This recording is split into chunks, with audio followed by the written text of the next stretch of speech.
Movie की शुरुआत में हम मोटे और आलसी कैट गारफील्ड को देखते हैं, जो कि अलार्म की आवाज से उठता है और अपने मालिक जॉन को भी परेशान करके जगा देता है ताकि उसे खाना टाइम पर वो दे सके। जॉन के जागने पर जब वो गारफील्ड को ब्रेकफास्ट देता है, तब गारफील्ड उसे चुपके से जॉन के खाने के साथ एक्सचेंज कर लेता है और खाना खाकर अपने दोस्त नॉर्मन से मिलने जाता है, जहाँ उन दोनों की ही नजर एक दूध के ट्रक पर पड़ती है। नॉर्मन तुरंत ही गारफील्ड से दूध चुराने के लिए पूछता है, लेकिन गारफील्ड उसे तुरंत ही मना कर देता है और कहता है कि मैं तो दूध नहीं पीऊंगा क्योंकि मैं ऑलरेडी बहुत ज्यादा ब्रेकफास्ट करके आया हूँ। लेकिन थोड़ी ही देर बाद मिल्क की बोतल देखकर उसका मन भी डोल जाता है और वो नॉर्मन को बेवकूफ बनाकर सारा दूध खुद ही पी जाता है। इसके बाद उसकी नजर एप्पल पाई पर पड़ती है और वो उसे खाने के लिए अपने पड़ोस में चला जाता है, जहाँ उसकी मुलाकात लूकर नाम के एक डॉग से होती है। गारफील्ड किसी तरह चालाकी से उसे भी उसी की बातों में फंसा देता है और नॉर्मन के साथ पाई लेकर वहाँ से चला जाता है। इसके बाद सीन यहाँ से शिफ्ट होकर जॉन के घर पर आता है, जहाँ जॉन के घर में एक चूहा घूम रहा था। वो तुरंत ही गारफील्ड को उसे पकड़ने के लिए कहता है, लेकिन गारफील्ड उसे बोलता है कि मेरा पेट ऑलरेडी भरा हुआ है और मैं उसे नहीं पकड़ूंगा। तब जॉन उसे कहता है कि जाओ तुम उस चूहे को पकड़ कर लाओ, ऐसे बिल्ली का भी क्या फायदा जो एक छोटे से चूहे को ना पकड़ सके। अब गारफील्ड ना चाहते हुए भी अपनी सीट से उठकर बाहर जाता है और उस चूहे लुइस से कहता है कि तुमसे मैंने कितनी बार बोला है कि जॉन के सामने मत आया करो। तुम्हें देखकर वो मुझसे एक्सपेक्ट करता है कि मैं भाग दौड़ करके तुम्हें पकड़ूं, इसलिए मुझे तुम्हें मारना होगा। तभी अचानक से जॉन भी घर से बाहर आ जाता है। तब गारफील्ड तुरंत ही लुइस को अपने मुंह में रख लेता है और जॉन के वहाँ से जाते ही वो उसे अपने मुंह से बाहर भी निकाल देता है और कहता है कि तुम कितने दिनों से नहाए नहीं हो क्योंकि तुम्हारे बॉडी से बहुत ही ज्यादा बदबू आ रही है। अब इतना बोलकर वो वापस घर में आ जाता है और अपना फेवरेट टीवी शो देखने लगता है, जिसमें हैप्पी चैपमैन नाम का एक आदमी कैट्स के साथ ऐड कर रहा था। और यही हमें पता चलता है कि चैपमैन बिल्लियों के साथ काम करके बहुत ही ज्यादा बोर हो चुका है और अब उसे कुछ अलग करना है। इधर दूसरी तरफ हम गारफील्ड को देखते हैं, जो कि जॉन का पूरा खाना खाकर पड़ा हुआ था। तब जॉन उसे उठाकर जानवरों के डॉक्टर लिज विल्सन के पास लेकर जाता है। दरअसल जॉन डॉक्टर लिज को पसंद करता था और वो वही कन्फेस करने के लिए उसके पास गया होता है। अब क्लिनिक में एक नर्स आकर गारफील्ड को चेकअप के लिए वहाँ से लेकर चली जाती है और इधर दूसरी तरफ जॉन जैसे ही लिज को प्रपोज करने ही वाला था कि वो उसे एक डॉग की कस्टडी दे देती है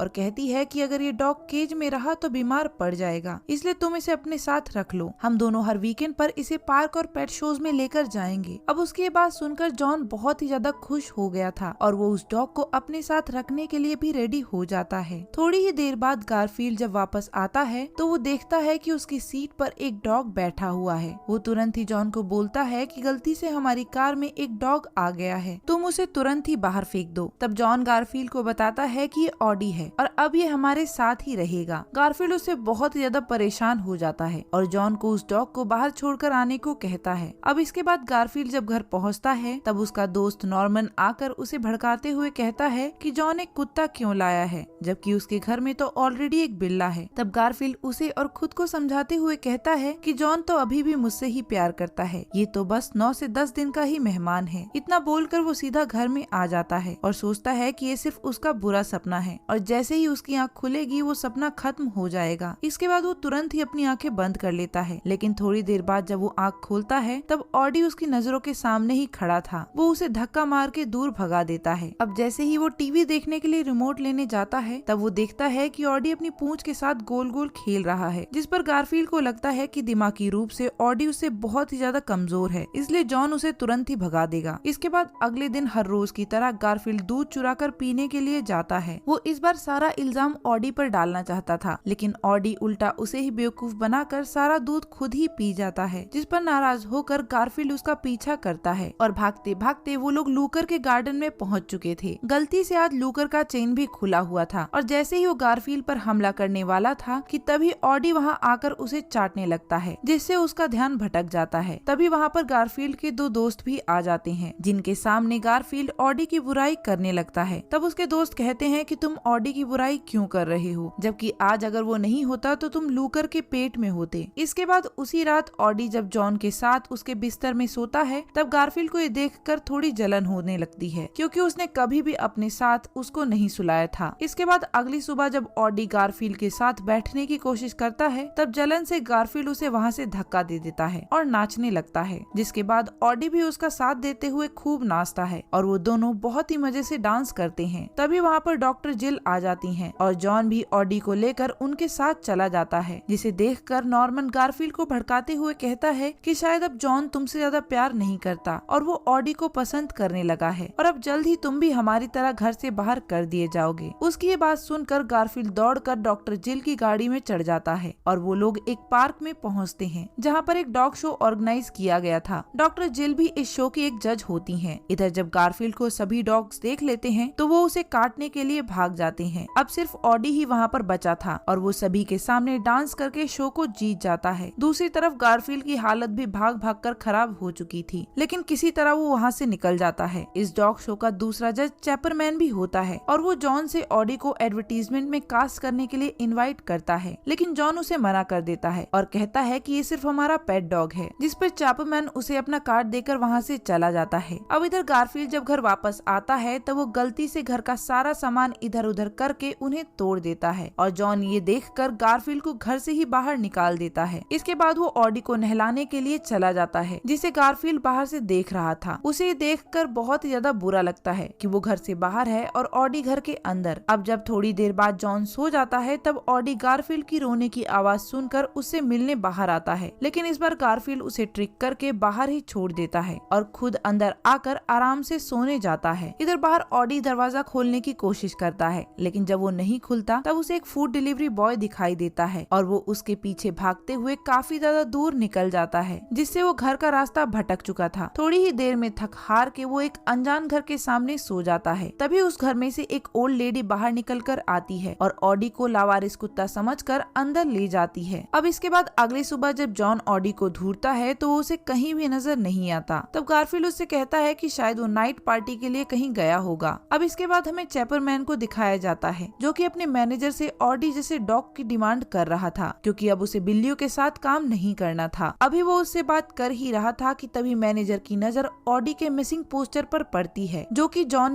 डॉक्टर विल को भी ये बता देता है कि उसने गलती से ऑडी को खो दिया है, जिसके बाद वो दोनों मिलकर उसे ढूंढने के लिए निकल जाते हैं। वहीं दूसरी तरफ चैपरमैन उस लेडी के घर तक पहुंच चुका था जिसके पास ऑडी था। वो उसे अपना बताकर वहां से ले जाता है। अब इधर घर में जब बोर होकर गारफील्ड अपने दोस्तों से बाहर मिलने जाता है तब वो उससे नाराज होकर कहते हैं कि वो किसी का दोस्त नहीं है, उसे सिर्फ खुद से ही मतलब है। इतना बोलकर वो वहाँ से चले जाते हैं। दुखी होकर गारफील्ड भी घर आ जाता है और टीवी देखने लगता है। टीवी में चैपरमैन का शो आ रहा था जिसमें उसके साथ ऑडी भी होता है। उस शो में ही वो अनाउंस कर देता है कि जल्द ही वो और उसका कुत्ता न्यूयॉर्क जा रही हैं। गारफील्ड तुरंत ही जाकर जॉन को बताने की कोशिश करता है, लेकिन जॉन उसकी एक भी बात नहीं सुनता और जब तक वो टीवी देखने के लिए आता है तब तक शो खत्म हो चुका था। गारफील्ड उसे तरह तरह से समझाने की कोशिश करता है, लेकिन जब जॉन को उसकी बात समझ में नहीं आती तब वो खुद ही उस बिल्डिंग में जाने का डिसाइड करता है जहाँ चैपरमैन का शो रिकॉर्ड होता था। पेट पूजा करने के बाद वो बस में चढ़कर वहाँ के लिए निकल जाता है। इधर घर पर लंच बनाने के बाद जब जॉन गारफील्ड को बुलाता है तब वो उसे कहीं भी नजर नहीं आता। वहाँ बेचारे गारफील्ड को रास्ते में ढेर सारे चूहे घेर लेते हैं। तब लुइस वहाँ पर आता है और सभी चूहों को बताता है कि गारफील्ड उसका दोस्त है, इसलिए सभी चूहे वहाँ से चले जाते हैं। इसके बाद लुइस गारफील्ड को टेलीग्राफ टावर भी ले जाने के लिए रेडी हो जाता है। वो दोनों बॉक्स में छुपकर रोड को क्रॉस करते हैं और टेलीग्राफ टावर पहुँच जाते हैं। गारफील्ड इसके बाद चिमनी से अंदर जाने की कोशिश करता है, जिससे टेक्नीशियन को लगता है कि चिमनी के अंदर कोई ब्लॉकेज है, इसलिए वो चिमनी का एयर चला देते हैं, जिसके प्रेशर से गारफील्ड एक रूम में जाकर गिरता है और लकीली वो ऑडी का ही रूम था जिसे चैपरमैन ने एक केज में बंद किया हुआ था। अभी गारफील्ड उससे बात कर ही रहा था कि तभी चैपरमैन भी वहाँ आ जाता है और गारफील्ड को छुपना पड़ता है। वहाँ से गारफील्ड देखता है कि चैपरमैन ऑडी को इलेक्ट्रिक कॉलर की हेल्प से जंप करवा रहा है। ये देखकर उसे बहुत ही ज्यादा गुस्सा आता है, क्योंकि उसे लग रहा था कि उसके अलावा कोई भी उसके डॉग को तंग नहीं कर सकता। इसके बाद वो उन लोगों को फॉलो करने लगता है। वो चैपरमैन का पीछा करने के लिए सीढ़ियों का सहारा लेता है, लेकिन अचानक ही वैक्यूम क्लीनर से टकरा जाने के चलते वो सीधा एक लजानिया के ट्रक में गिरता है। अब इससे पहले कि वो ऑडी तक पहुंच पाता कि तभी भी एनिमल कंट्रोल वाले पकड़कर उसे ले जाते हैं। इधर जॉन अपने दोनों पेट्स को ढूंढते हुए ओल्ड लेडी के घर पहुंच चुका था। वहाँ ओल्ड लेडी उसे बताती है कि चेपरमैन ऑडी को लेकर जा चुका है। ये सुनकर जॉन को लगता है कि जरूर गारफील्ड को भी वही ले गया है। इधर गारफील्ड पिंजरे में रोते हुए गाना गा रहा था। तब एक कैट उसे चुप रहने को कहती है। तब गारफील्ड उससे पूछता है कि तुम तो चेपरमैन की मशहूर वाली बिल्ली हो, जिस पर वो बिल्ली कहती है कि हाँ मैं वही हूँ। मुझे चेपर ने एक कुत्ते के साथ एक्सचेंज कर दिया है और अब मेरी कोई भी जरूरत नहीं थी, इसलिए वो मुझे यहाँ पर छोड़कर चला गया। सब इंसान एक ही जैसे होते हैं। तब गारफील्ड उसे कहता है कि नहीं, मेरा ओनर जॉन ऐसा बिल्कुल भी नहीं है। मैं उसी डॉग को बचाने के लिए आया हूँ जिसने तुम्हारी जगह ली है, क्योंकि चेपरमैन उसे न्यूयॉर्क ले जाने वाला है। मुझे पहले तो वो डॉग नहीं पसंद था, लेकिन अब वो मेरा दोस्त है। तभी अचानक ही वहाँ पर एक कैट अडॉप्ट करने वाली फैमिली आती है, जो कि उस सुपरस्टार कैट को चुनती है। पर वो बिल्ली आजाद होते ही एक बटन को दबा देती है, जिससे सभी जानवर अपने केजेस से आजाद होकर निकलकर भाग जाते हैं। इधर दूसरी तरफ जॉन और डॉक्टर जिल टेलीग्राफ टावर पहुंच चुके थे, लेकिन एक सिक्योरिटी गार्ड से उन्हें पता चलता है कि चेपरमैन तो न्यूयॉर्क की ट्रेन पकड़ने के लिए स्टेशन पहुंच चुका है। इधर गारफील्ड भी एनिमल कंट्रोल से भागकर स्टेशन पहुंच चुका था, लेकिन वो देखता है कि उसके सामने से ही ट्रेन निकल रही थी। वो तुरंत ही उसे रोकने के लिए ट्रेन कंट्रोल रूम में जाता है और किसी तरह बटन्स को दबाकर सभी ट्रेन को स्टॉप कर देता है और उस ट्रेन के अंदर जाता है जिसमें ऑडी था। वो तुरंत ही ऑडी को केज से बाहर निकालता है और भागने लगता है, लेकिन उन्हें भागते हुए चेपरमैन ने देख लिया था। वो उन्हें पकड़ने के लिए उनके पीछे जाता है और उनके सामने ही खड़ा हो जाता है, मगर जैसे ही वो ऑडी को उठाता है, एनिमल कंट्रोल से भागे हुए जानवर आकर उस पर हमला कर देते हैं और उल्टा उसे ही शॉक कॉलर पहना देते हैं। जिसके बाद गारफील्ड ऑडी से कहता है कि वो चेपरमैन को शॉक दे और शॉक लगते ही चेपरमैन उछल पड़ता है। तब तक वहाँ पर जॉन और डॉक्टर विल भी आ चुके थे और जॉन चेपरमैन को पंच मारकर अपने पेट्स को गले लगा लेता है। जिसके बाद पुलिस चेपरमैन को अरेस्ट कर लेती है और वो चारों ही अपने घर आ जाते हैं और यहीं पर जॉन और डॉक्टर विल एक दूसरे को किस करते हैं। अब गारफील्ड भी सबकी नजरों में हीरो बन चुका था और यहीं पर हमारी मूवी की हैप्पी एंडिंग हो जाती है। अब दोस्तों, आपको एक्सप्लेनेशन पसंद आया है तो वीडियो को लाइक और कमेंट करना मत भूलिएगा। बाकी मैं मिलती हूँ आपको नेक्स्ट वीडियो में, तब तक के लिए बाय।